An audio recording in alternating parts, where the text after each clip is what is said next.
Napansin mo bang may parang pagsusugat o pangangaliski sa tuko ng manok mo? Alamin kung paano ito maaayos. Maaaring dulot ito ng kakulangan sa calcium o impeksyon.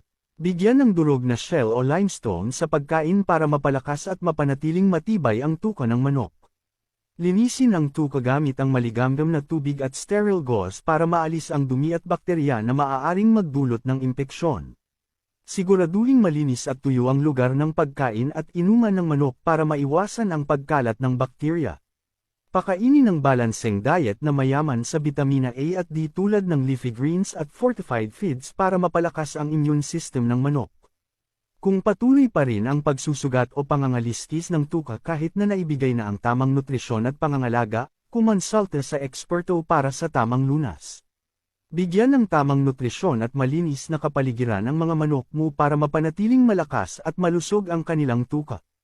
I-follow para sa iba pang tips sa pag-aalaga ng manok.